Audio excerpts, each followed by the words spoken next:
Hey guys, welcome back to my channel. So this is the part two of this mother-in-law saga. The story is interesting. I'm sure it's gonna infuriate a lot of us because part one was already infuriating. If you've not seen the part one, go watch the part one. I'll try and see if I can put the link in the description. But you need to watch part one. Okay, I think what I'll do is that I'll post part one. I'm posting three of it a day. So I'll just post two or three of them at once. The next day we'll do three again. So yeah, let's continue. Part 2 of my mother-in-law saga. If you haven't seen part 1, go watch part 1. I'm trying to tell this the right way because it's 15 years of history, and I could just jump to the unhinged parts because there are plenty of them. But I built a timeline so you can see how everything unfolded, and it gets more unhinged the longer it goes. So at 21 years old, my husband was called a piece of shit for moving out and getting an apartment with me. According to his mother, he had abandoned his family, and that's when the real war with my mother-in-law started. And before I get into this, I just want to say one thing. I'm not here to pretend that I'm perfect. It was messy, we were young, there were arguments on both sides, and I have certainly said things and sent text messages. You were 21 for crying out loud. 21 years old. You were still even trying to figure who you are. This is why I never advise girls getting married on time, unless if the girl is matured. 21-year-old, you don't even know what you want in life yet. You're still trying to figure yourself. Then a 40-something-year-old woman is now making problem with you. She should be the one that should embrace and teaching you, giving you the ropes. That I regret. I'm telling my experience and how this unfolded over 15 years. It actually didn't start with one huge blow up. It was tension, it was comments, the feeling you get when you know you're not welcome somewhere. It became very uncomfortable being at her house. I don't remember every word, but I remember exactly how I felt. So we started spending more time at his dad's house. His dad had a big house, and it was just him. And he had a pool, a hot tub, a finished basement, and his family, his dad's side, was very welcoming towards me. Colton actually brought me to their annual camping trip only like 2 months into our relationship, and I have a lot of tattoos, and they veer on the religious side, and they're not a tattoo family, and they were still very kind and welcoming to me.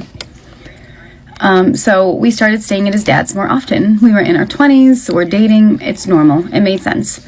And not long after that, we got our own apartment, and it was 10 minutes away from Penny's house.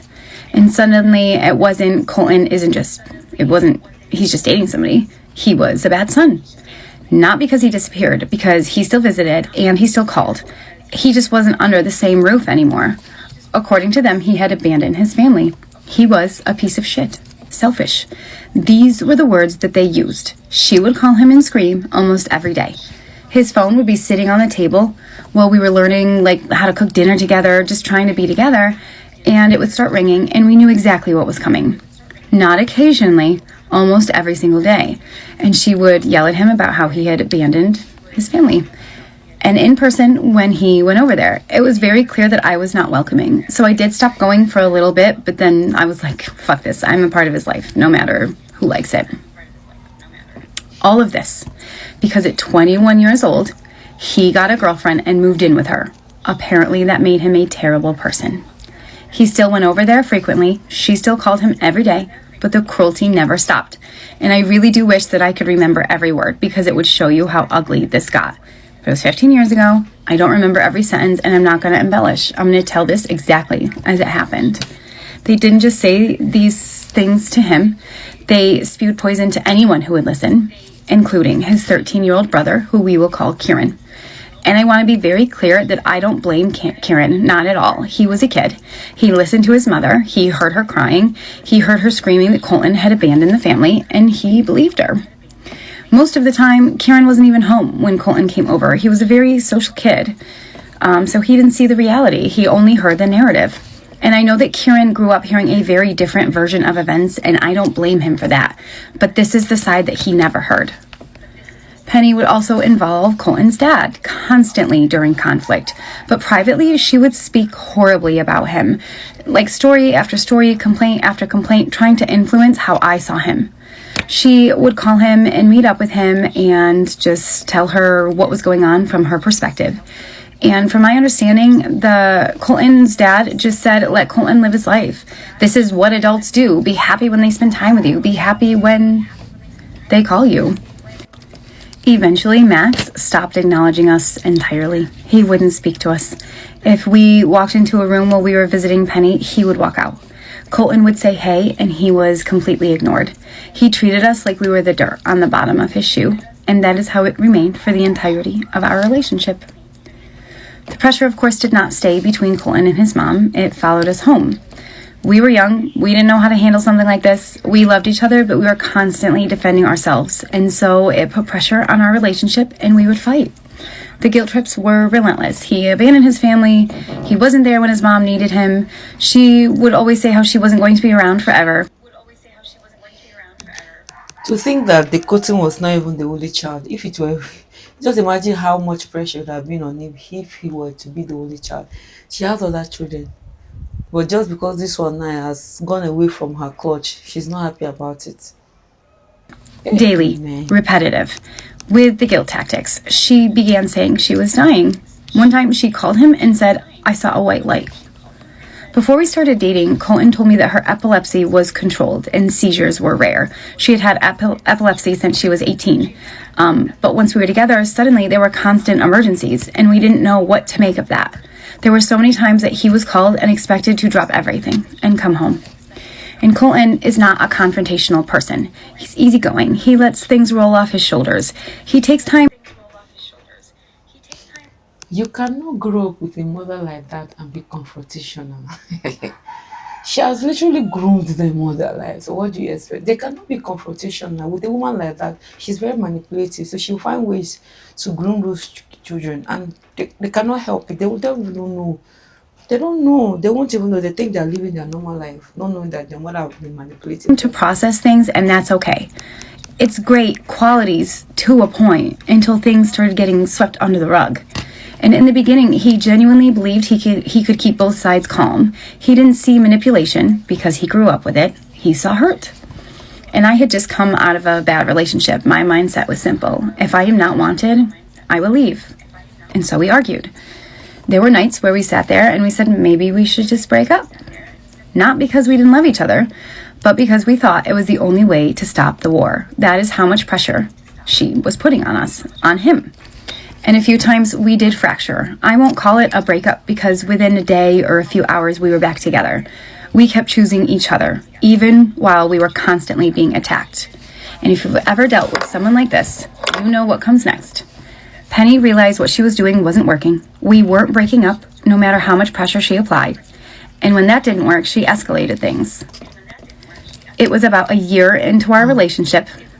Penny told her son to choose her or me. And if he chose me, she would cut him out of her life. He was 22 or so. That was his mom. She had a chronic illness, and before all of this, they were close because he'd always have to be around her and doing things for her. So he was afraid of losing her. And I didn't, and I still don't understand that fear because my mother would never threaten me with anything like that. So we fought. Ultimately, we said we were done. I packed some things and left our apartment. I went to a bar to grab a drink and ran into some friends. And one of those friends that night tried to kiss me. And I told him no, like I'm still with Colton, even though I just said we just broke up. So I ended up going to my sister's house that night. And the next day, he came there to my sister's house. The breakup lasted hours. And again, we chose each other. But I was angry. This woman in her 40s clearly could not let her son be happy. She threatened to cut contact with him simply because he was dating me. Because he was no longer doing what she wanted. I can't wrap my head around that. But it is what she's used to. Even Colton's dad would do what she wanted. He would bring back his own son because she demanded it. And that moment also taught me something important about her. She didn't need to tell the truth to cause damage. She just needed to get to people first. And over she uses that. So after the night at the bar, the friend who tried to kiss me was actually the brother of another server at the Olive Garden. So by the time it reached Penny and Penny called Colton, it wasn't a guy tried to kiss her. It was, Kaylin cheated on you. Except Colton already knew the truth because I had told him. And it was around that time I stopped working at the Olive Garden. The tension had gotten uncomfortable and drama has a way of spreading in small spaces. And girls like to gossip, apparently no matter what age. So when threatening to cut contact didn't separate us, and when trying to tell him I cheated on him didn't work, something else happened. Penny started trying a lot harder to get in between us.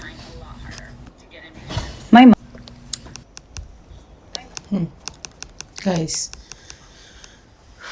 at times I wonder what goes on in the mind of mothers like this because we see them every day, we see them everywhere. You see women that have issues in the families they're married to. If you look at it, it's the mother-in-law that give them more issues. And we say, oh, patriarchy this, patriarchy that. In my country, wives get more issues from the mother-in-laws than any other person in the family. And I don't think as women we are ready for that conversation. We are not ready for that conversation. Hmm. Somebody said, no, his mom was wrong. I have three kids that are all grown and they are all creating their own lives. Their families are more important than me now, and their family should always confess. Because obviously you have a man in your life that give you emotional support. That woman does not have emotional support. That's why she's seeking it from her children. So her children are all she has, she can hold on to. Somebody said, I love my son dearly, but I couldn't wait for him to move out. I just want to know how Cotton responded when his mother treated you like this. Does he defend you? You don't understand. Mama's boys, they don't know how to stand up to their mothers. Why do you think they're called mama's boys? Have you ever seen any mama's boys stand up to their mom? It takes a while. Ah, ah. Guys, I'll see you in part 3.